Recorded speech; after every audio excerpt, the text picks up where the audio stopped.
A graça e a paz, meus amados irmãos, em Cristo Jesus. Meus amados, o apóstolo Judas, né? Judas ele escreveu uma epístola inspirada pelo Espírito Santo de Deus, uma epístola muito dura, né? Eu já li a epístola de Judas, é uma epístola muito dura, né? As palavras duras. Mas é a realidade da palavra de Deus, né, meus amados irmãos? Das coisas que queria acontecer em breve, antes do apocalipse, antes do final dos tempos, né? Antes da grande tribulação. Então Judas, ele tinha no seu pensamento em escrever uma epístola igual a de Romanos, só que o Espírito Santo impulsionou a ele a escrever essa epístola, né? Judas descreve esse mundo um pouco antes do fim. Então é por isso que a sua epístola, meus amados irmãos, é encontrada antes do livro de Apocalipse. Então ali o Espírito Santo inspirou a ele a escrever essa epístola de exortação, né? Epístola de exortação antes dos dias do fim, que nós estamos vivendo já os últimos dias do fim, né? Então, meus amados, Judas usa todos os exemplos do princípio, né? Na epístola de Judas, que é um capítulo só, ele usa todos os exemplos que aconteceu no princípio, né? Do juízo de Deus, né? Desde a saída do povo do Egito, dos hebreus do Egito. Judas, meus amados, descreve sobre os tempos finais, né? O fim dos tempos. Judas cita 6 exemplos do juízo de Deus, né? Iniciando aqui pelo versículo 5, que diz assim, o versículo 5 de Judas: Mas quero lembrar-vos, como que já uma vez soube, isto que, havendo o Senhor salvo um povo, tirando da terra do Egito, destruiu depois os que não creram. Então aqui é uma forma do juízo de Deus, né? Deus ele é amor, justiça, né? E santidade e juízo, né? Então, meus amados, Deus libertou aquele povo do Egito, mas Deus não se agradou, né, de muitos deles, porque não creram. Apesar de eles ter visto todas as maravilhas que Deus fez no meio daquele povo, e muitos não creram. Apesar de tudo, Deus abriu o mar vermelho, Deus mandou o maná para eles no deserto, só que aquele povo não creu, né? O povo muitos incrédulos, né? Então, são judeus descendentes de Abraão, que viram as maravilhas que Deus fez no meio deles, mas não creram. Muitos não creram. E tem muitas pessoas hoje assim, né? Tem muitas pessoas hoje assim, nos dias de hoje, né? E nós estamos vivendo nesses últimos dias, é um cristianismo, nós estamos vivendo hoje, meus amados irmãos, um cristianismo nominal. Muitas pessoas já não crêem na volta de Jesus, já não crêem nem em Jesus, não crêem na volta dele. Então nós estamos vivendo uma apostasia muito grande, né? Uma iminência muito grande da volta de Jesus, né? Muitos falam que Jesus não voltará, né? Muitos falam que Jesus não voltará. Israel não tem jeito para o povo de Israel. Israel não tem futuro. Então, os cristianismos hoje, eles vivem a teologia da prosperidade, né? Eles não querem saber do céu, eles querem saber da terra. Eles não querem nada com o céu, né? Então, meus amados, tem uma universidade, não são uma, são várias universidades na Europa, né? Que tem o maior índice de suicídio. É a faculdade teológica que tem o maior índice de suicídio, a faculdade europeia, né? Aí, por quê, né? Por que ela tem esse maior índice de suicídio? Os jovens que vão para lá, eles querem estudar para lá, é uma faculdade teológica. Os jovens que vão para lá, eles querem estudar a palavra de Deus, né? Eles querem servir a Deus, né? Eles ouvem que tipo que está escrito na Bíblia e querem mais aprofundar mais na palavra de Deus. Eles querem servir a Deus verdadeiramente. Então eles vão para essas faculdades teológicas. Tem muitos lá, não são todos, mas tem muitas, né? Para saber a verdade da Bíblia, né? Para conhecer mais do Senhor, de Deus, né? Então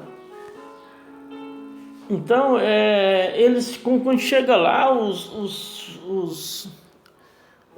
teólogos, né? Os teólogos, então os teólogos dizem assim, diz que não há esperança, diz que não há, eles distorcem todos, os próprios teólogos, eles distorcem toda a palavra de Deus, fala para aqueles alunos, aqueles jovens, né? Eles distorcem toda a palavra de Deus, né? Diz que a palavra de Deus tem muita distorção, diz que a palavra de Deus tem muita mentira, não é verdade, né? Que tem muita mentira, diz que muita mentira no Antigo Testamento, diz que o Antigo Testamento, o Pentateuco, foi ilusão, aquilo ali foi uma coisa, foi fantasia, aquilo ali não foi real. Então os próprios teólogos falam isso para os seus alunos, né? Só para os irmãos ver que grau que nós já estamos, a apostasia como que está, né? Então eles falam que não tem jeito, que Jesus não morreu mesmo, você entendeu? Que Jesus nem teve a terra. Então esses tipos de heresia que eles falam para aqueles alunos, então os alunos ficam confusos, eles pensam assim, então eles tiram toda a esperança deles, né? Tiram toda a esperança daqueles alunos, e eles dizem assim um para o outro, e agora o que nos resta? Que nos resta. Então muitos suicidam, muitos alunos se suicidam, porque vai naquela esperança de aprofundar mais na palavra de Deus, e chega lá, depara com esses teólogos, né?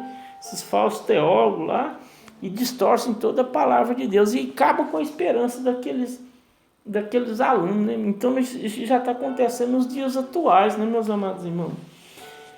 Então Judas, no versículo 6, ele nos relata, e os anjos que não guardaram o principado e deixaram a sua própria habitação, e foram reservados na escuridão em prisões eternas até o dia do juízo, né? São os anjos que deixaram o seu posto que Deus tinha dado a eles, deixaram o seu posto e se rebeliaram contra Deus, né? E Deus transformou esses anjos em demônios, né? Esses demônios que nós temos hoje na esfera atmosférica aí, né? Então os anjos, meus amados, naquele tempo eles abandonaram o estado original da sua criação de Deus, então veio se rebeliar contra Deus, né?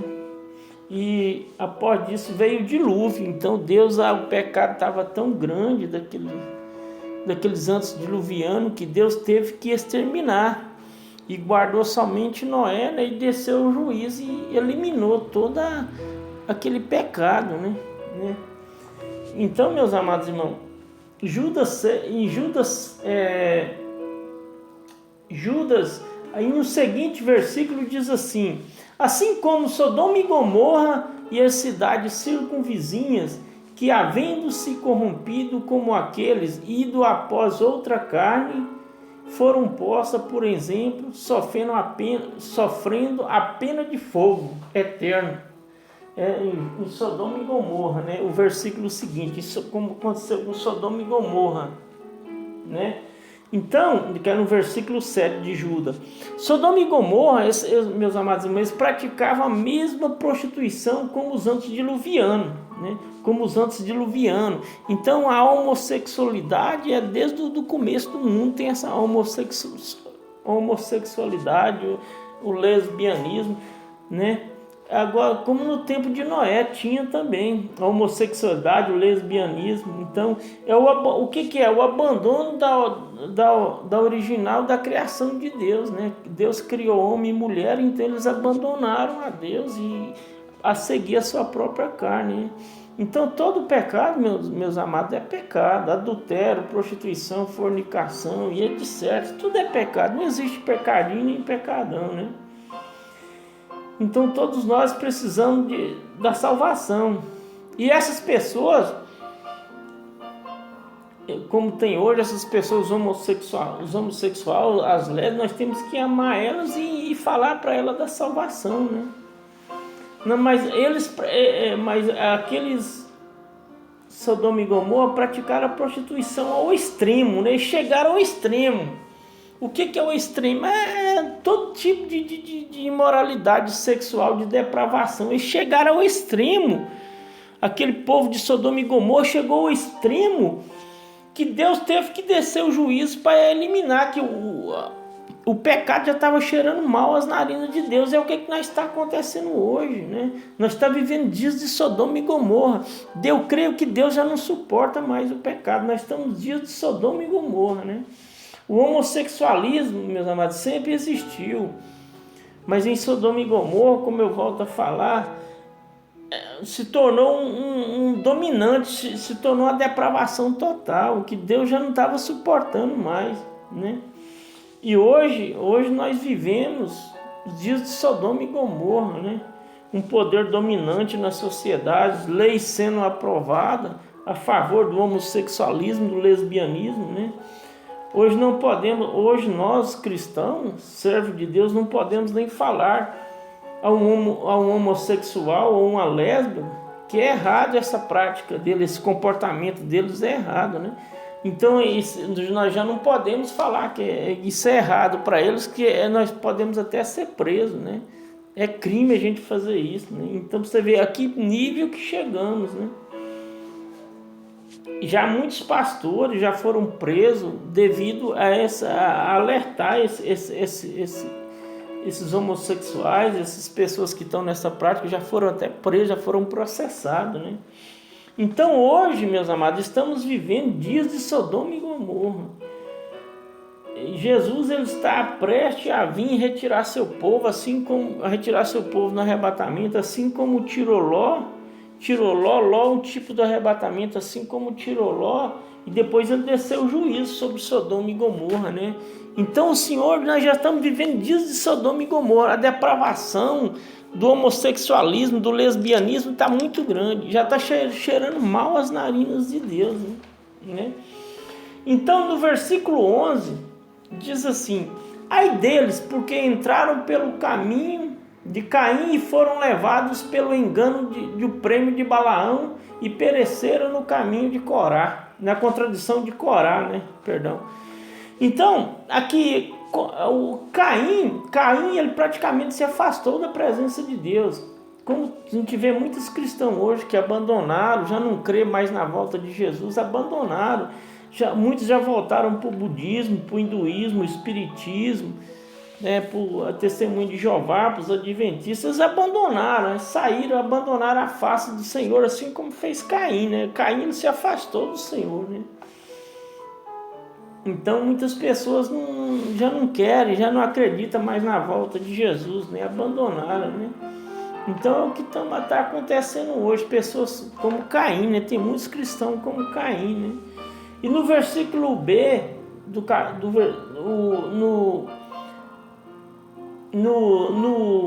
B do versículo 11, e diz assim: foram levados pelo engano de Balaão, né? Balaão por amor ao dinheiro, Balaão ele estava disposto a trair Israel, né? Balaão ele estava disposto a trair Israel. Ele não amaldiçoou Israel porque Deus não permitiu, né? Balaão, meus amados, Balaão diz: eu não posso amaldiçoar. Ele dizia: eu não posso amaldiçoar Israel, mas ele trapaceou, não? Ele trapaceou com o povo de Israel devido à ganância pelo dinheiro com aquele rei tinha prometido para ele dar muito ouro para ele, muita prata, para ele amaldiçoar o povo de Israel. Então Balaão ele cresceu o olho no dinheiro, ele não estava nem preocupado com o povo de Israel, não estava nem preocupado com o que Deus mandou ele fazer, né? Então Balaão ele pediu ao rei lá que enviasse as mulheres moabitas para o acampamento de Israel, né? Ele disse que iria resolver a questão, né? Ele queria trapacear com o povo de Israel, né? Mas não aconteceu isso porque Deus interviu, né? Senão não tinha acontecido, tinha misturado aqui os moabitas com os israelitas, né? Hoje nós vemos algo acontece semelhante. Quantos pastores estão saqueando as suas ovelhas e arrancando as suas lãs, né? Quantos a gente vê isso, meus amados irmãos? É triste a gente ver os pastores cada dia mais ricos e as ovelhas cada dia mais pobres. Tem ovelha que está na igreja que não tem dinheiro para comprar o leite para sua criança, ela não tem o dinheiro para comprar o arroz, entendeu? E está devolvendo o dízimo, né? Por quê? Porque não conhecem a palavra de Deus, não vê a mensagem da palavra de Deus. O dízimo ele foi determinado para a tribo de Levi no Antigo Testamento. Jesus veio, ele morreu, o véu foi rasgado, acabou tudo. Você entendeu? O dízimo foi determinado para a tribo de Levi, não tem nada a ver com nós hoje. Então muitas pessoas ficam bravas que a gente fala sobre o dízimo, muitos até cristãos, que às vezes não tem nada para comer em casa, está devolvendo o dízimo, a gente está abrindo o olho dele, mas ele não, ele fica bravo com a gente, porque muitos não querem ouvir a verdade, eles querem continuar na mentira. Então, como está lá em Romanos, no versículo 1 em diante, que Deus por não querem ouvir a verdade, Deus os entregou. Então deixa fazer o que querem, entendeu? Então tem muitas pessoas que não querem ouvir a verdade hoje. Hoje nós vivemos num mundo que eles preferem a mentira. Hoje o certo é o errado e o errado é o certo. Nós estamos vivendo assim, não adianta. Mas eu vou continuar sempre falando a verdade. Eu não estou aqui para agradar homem, eu estou aqui para levar a palavra de Deus verdadeiramente e ser bem interpretada, né? E no versículo 6 diz assim: e pereceram na contradição de Corá, né? Corá, meus amigos, ele vinha da tribo de Levi, né? Da tribo sacerdotal de Levi. Tinha tarefa sacerdotal, Corá, né? Mas ele se revoltou contra Deus, né? Não apenas contra Deus, né? Mas ele se revoltou contra Moisés e contra Arão, né? Que representava, Moisés aqui, ele representava a palavra de Deus, a Torá, né? E ele se revoltou contra a palavra de Deus, que era Moisés, que representava a Torá naquela época, né? Nos dias de hoje, meus amados irmãos, existem muitas igrejas grandes, muitas denominações que eles falam que eu já ouvi falar, eles falam que a Bíblia não é o suficiente, só a Bíblia não é o suficiente. Eles dizem que o sangue de Jesus, só o sangue de Jesus não é capaz de trazer a salvação. Então é muita heresia, muita coisa, né? Eles dizem que todos os caminhos levam a Deus. Não importa se você é muçulmano, se você é budista, se é kardecista, se é católico, ou adventista, testemunha de Jeová. Então eles dizem que todos os caminhos levam a Deus, né? Mas a gente que conhece a palavra de Deus, a gente sabe que isso é mentira. Aqui em Judas no versículo 14, diz assim: deles profetizou também Enoque, o sétimo, depois de Adão, dizendo: eis que é vindo o Senhor com seus milhares de santos, né, para fazer juízo contra todos e condenar dentre eles todos os ímpios e por todas as suas obras impiedade que impiamente cometeram e por todas as duras palavras que os ímpios pecadores disseram contra ele. Então isso aqui já profetizou Enoque, né? Que nós ia chegar a essa época. Então o Senhor ele vai descer, ele vai, a cada fim de cada dispensação, o Senhor tem o juízo dele. Na geração de Adão, devido ao pecado, o Senhor desceu o juízo, que foi o juízo do dilúvio. Então a gente vê em Sodoma e Gomorra foi igual, devido ao pecado da homossexualidade, foi mesmo que aconteceu. Então o Senhor está prestes a vir retirar o povo dele dessa terra e descer o juízo, que ele vai vir retirar no arrebatamento, assim como foi em Sodoma e Gomorra, vai acontecer. Então nós estamos vivendo os dias de Sodoma e Gomorra. Muitos não estão dando crédito à palavra de Deus, mas vai se cumprir. Não importa se você não acredita, se você deixa de... Se você acredita, vai acontecer. Se você não acredita, vai acontecer do mesmo jeito. Porque Deus ele não depende de mim, não depende de você para nada. O que está escrito vai acontecer.